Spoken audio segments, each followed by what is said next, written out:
just different. Once you feel wool, you don't ever want to go back.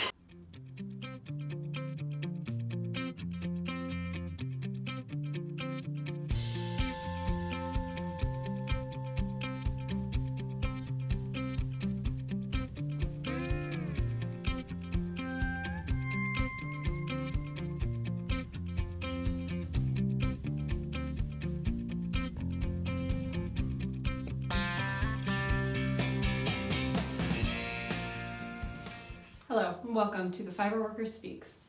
This is a podcast where I chat about my knitting and my spinning and the knitting that I do with my spinning. Thank you so much for being here. I know there's a lot of podcasts out there, and it means a lot that you've stopped and checked out the stuff that I'm doing. So if you want to have a little hangout with me, I'm sitting here awkwardly in a chair talking to my phone. I brought myself some tea. This is just regular green tea from Bigelow to be cozy and stuff. It's probably too hot to drink right now. It's okay. So today is December 16th, 2020. It is a pretty chilly day today. We're expecting snow tonight into tomorrow morning, and it might be like an actual snowfall. We've had a bunch of snows that have just been like slushy and like melt immediately, but they are saying like 8 to 12 inches, so that could be cool. The benefit of the pandemic and not having to work right now, well, not being able to, or whatever, unemployment, yay, is that we don't really need to go anywhere except for get groceries, which is actually on the docket today. Gotta get our milk and bread and eggs so we can make French toast when the power goes out. Jokes. I don't eat eggs. Not really. Sometimes I do. Rambling. Anyway, welcome. We're talking about knitting today and spinning and the combination of the two. So we're just gonna get right into it because, yeah, I finished my sweater. This is my first, we're gonna go in reverse chronological order because I literally just finished this last night.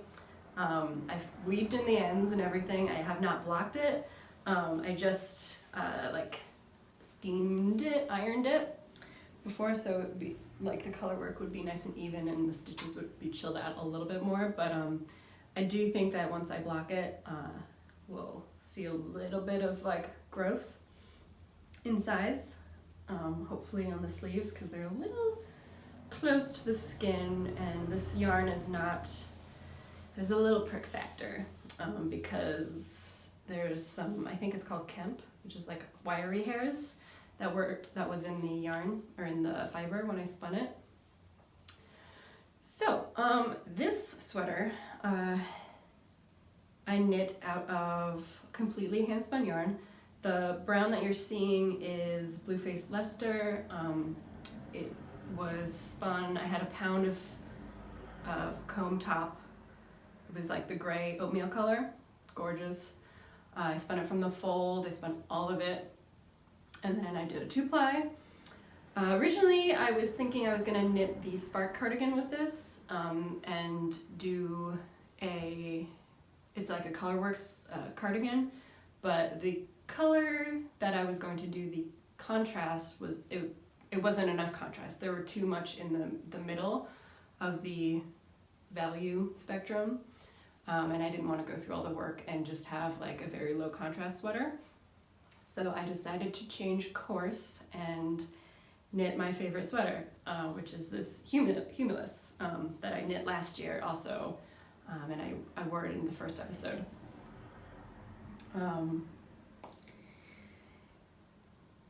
Yeah, so the brown, I over-dyed it with black walnuts. I have a black walnut tree in my backyard, and this is my first time doing any natural dyeing. I've done plenty of acid dyeing, but I'm pretty happy with how it came out. I don't think I would do it again just because of the process was pretty gross. There were like bugs and stuff in the dye, and it smelled not so great.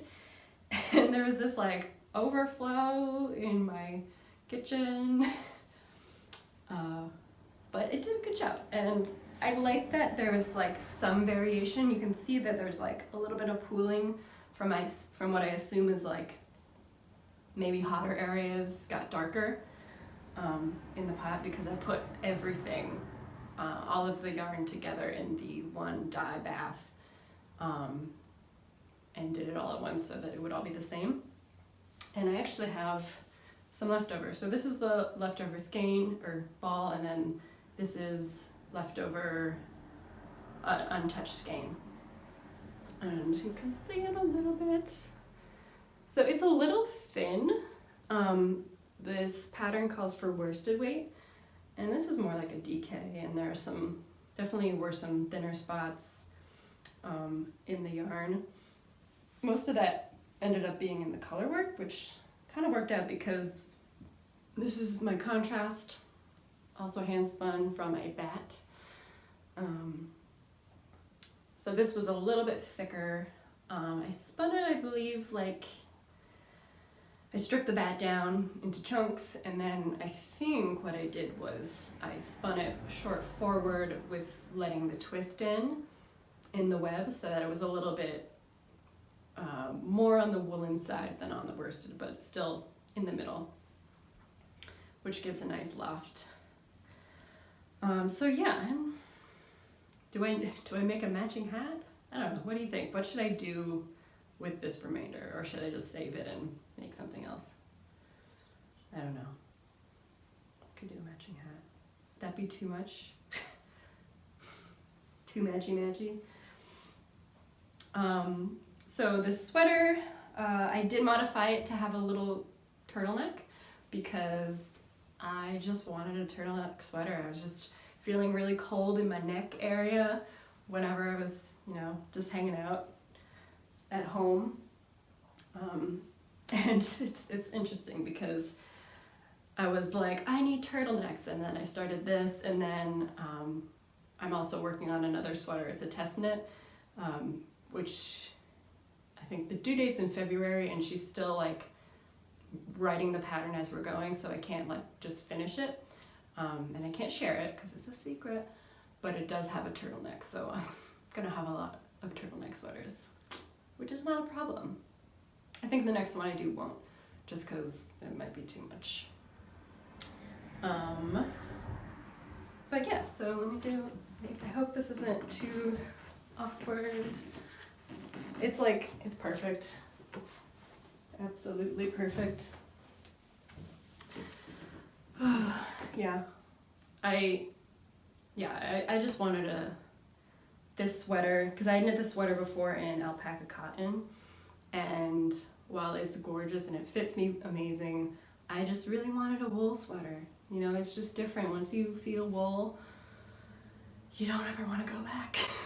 It's just special, and I just love how rustic this is, and it's got some fuzz, and I know it's gonna last a really, really, really, really long time. So yeah, that is my Humulus. So working in reverse. So yesterday I actually finished 2 projects. I finished also these mitts for Ian, because I had shown you I had one done, or almost done, minus the thumb, maybe on the first episode, and I kind of just got bored. I didn't really feel like knitting them.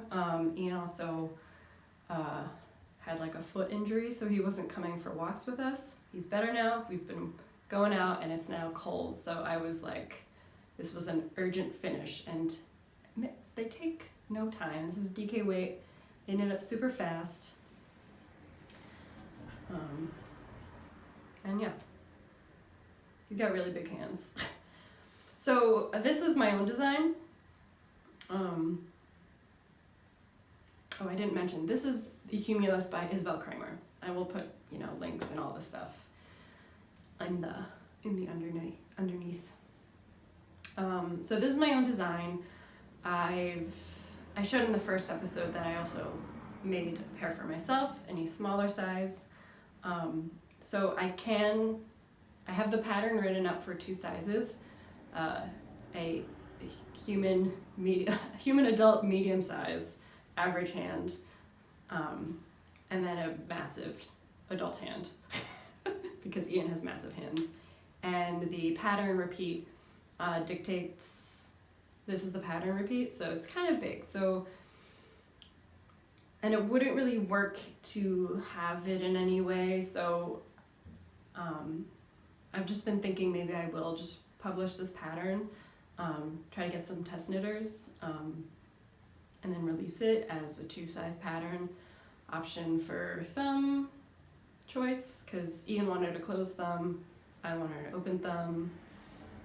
It's very adjustable. You can knit this top part as long as you want, and the cuff as long as you want, and then this, the hand part is all charted. Yeah, it's fun. I like it. It's got some class to it. But yeah, so these I finished for Ian, so he will probably wear these soon to keep warm. Probably not for the snow, but for walks. It's really nice to have fingerless mitts because you have access to doing the things that you need when you walk a dog. Okay, so in reverse order again, I made some stars. The pattern is called, oh my gosh, it's so cute, Starmia or something like that. And I'm bad and I don't remember the designer's name, but I will write it down here. So you get like different sizes based on the weight of yarn. This is fingering weight yarn. It's hedgehog fibers. It's so cute. Sock. This is leftover from my Find Your Fade.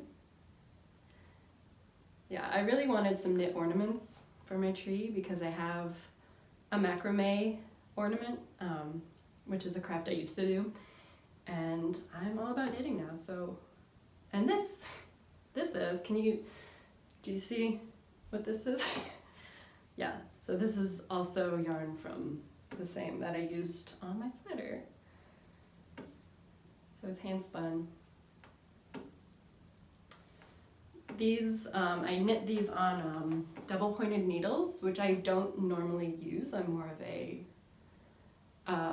magic looper, but the pattern is written to use double points, and I don't know how it would work with magic loop because essentially what you do is you cast on, this is a free pattern, so you cast on a certain number of stitches, divide them up into 5 sections, and then you decrease in the middle till you get to the bottom, and then you stuff it. I stuffed this with wool that I had rejected for carding.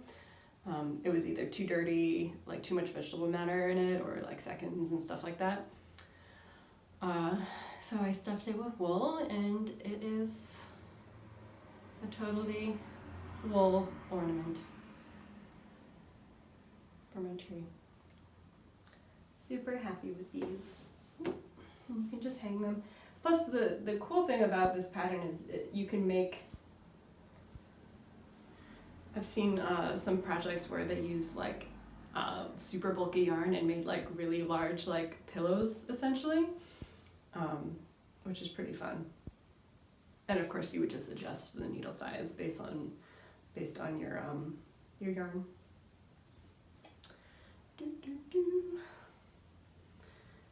Alright, and now my final finished object are my socks. These are my handspun Targhee socks. I've already worn them. I haven't washed them yet though, but they are lovely. They've got dog hair on them. So this is just a plain vanilla sock. I knit these on size 0 needles. I did a 60 stitch count and a fish lips kiss heel. And they're beautiful.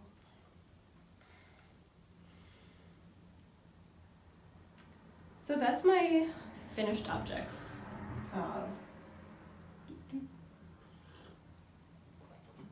So right now, pretty much I only have one work in progress for knitting. And I have it in this stash bag from Webs.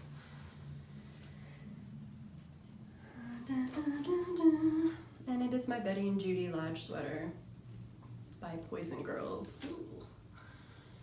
And it is a mess because of intarsia. But yeah, so I finished the intarsia section and I'm working on the body. I took a few days off of this because I was finishing other projects. I was just like, let's get stuff done.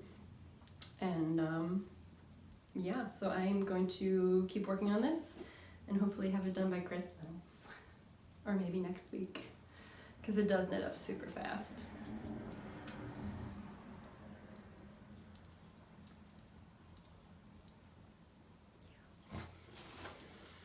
And I was thinking, because I'm done pretty much, I think I have to use the white again for the cuffs, but I have all of this green, and I was thinking of making a hat with this, a colorwork hat.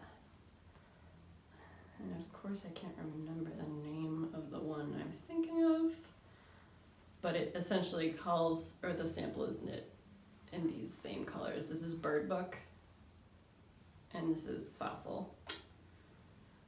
So I was thinking of making a colorwork hat for Ian because he loves green, and I knit a hat for him with Lore, and it's got a kind of like a lacy detail, so with the wind, like I think this in colorwork would make a really toasty hat because of the double layers, and with a folded over brim. Yeah, so that's my plan for this yarn. And since we're talking about future plans, where did I put that yarn? Here it is. Okay, so I would like to knit the Wintersol by Jennifer Steingass. So I have 5 skeins of Cascade 220 in this like beige heather color, and this is Corriedale. It's a 3-ply. It's quite chunky, but it's very lightweight. So I was thinking of using this as the dark contrast, and then I have can you imagine? So this is, I just started processing fleece. It is Gulf Coast native. And so I am participating in the Shave 'em to Save 'em program with the Livestock Conservancy, and that program essentially is to promote using wool from conservation breeds that are at risk of going extinct. And so one of those breeds is the Gulf Coast native sheep, which, let's see, I'm just gonna grab some raw. So this is some raw fleece, or well, I washed it. And you can see it has a little bit of yolk staining, but I'm okay with that because I want to make a colorwork sweater, and I don't want the lightest color to be white. So I'm kind of into the fact that it will be more of an ecru. And so I did some combing. These are Valkyrie fine combs. I just started using them. I'm brand new to combing, so it's not perfect. Nothing's perfect. That is handmade, well, close to perfect. But yeah, so I'm just envisioning this because I was looking at my stash, and I have like white yarn, but I didn't want white. Like this Fossil probably would be okay, but I don't have that much of it, and I have other plans for it. But I had like white, and I was like, no, that's too white. And I could have just done a 2-color like I have enough of this that I could just do the one contrast, but I've seen so many beautiful projects where they have the white at the top. So yeah, that's my plan. I'm going to comb all of the wool that I have washed at least. We'll see, because I have more that I haven't washed yet. It's very cold out and I like to do it outside. So yeah, my plan is to comb and then card what is not combed. And so far I have this much, and I'm gonna do bats with my drum carder with that. And spin it into a yarn that I can use as a contrast. And I think that'll be pretty great. I just love this yarn, this Corriedale. I just love the roundness, the thickness, the bounciness.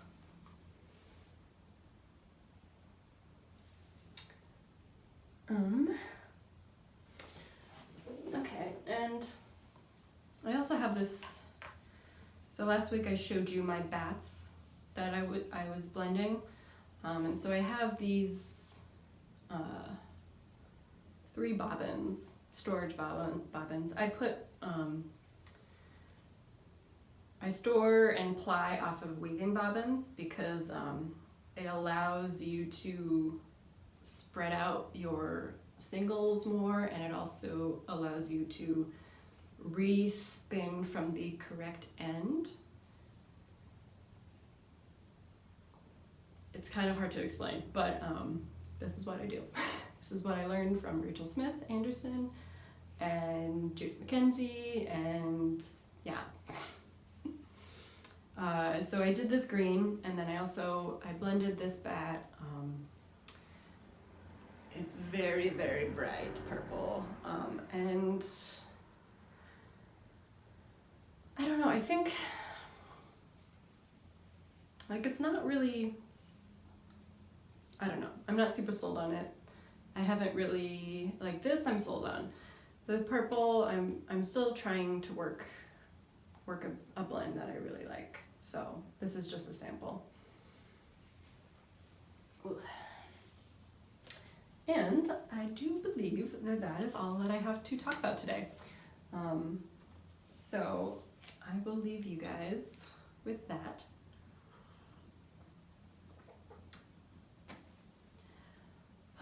So hopefully I'll be back next week. So far I have been on a roll with posting or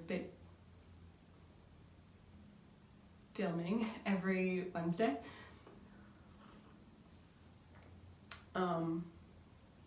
Yeah, I'm just trying to be more comfortable and be in front of a camera and just try to emulate my true self. I feel, I think a lot of people, podcasters, especially new podcasters, don't feel comfortable in front of a camera. I think that knitters tend to be the quieter type. I'm sure there's definitely the social type, and they are the people that, go to spinning circles and knitting circles and that sort of thing. But I'm just not quite that person. If you know me in real life, you know that I'm a woman of few words, and part of the reason why I call my channel, or this podcast, the Fiberworker Speaks, is because this fiberworker doesn't always speak. So this is the time where I just blabber everything about my work, because normally I'm just sitting quietly knitting or spinning very quietly. And yeah, I think it's good to share your thoughts. And I think that this will be fun to look back on and see progression, hopefully with speaking in front of a camera, and also with like video editing and stuff like that. I'm really having fun with putting the videos together. I didn't think I would, but I think it's fun. But yeah, So let's see, what is next week? Are we at, next week will be like the 20, it'll be just before Christmas. So yeah, I hope that you guys continue to have a good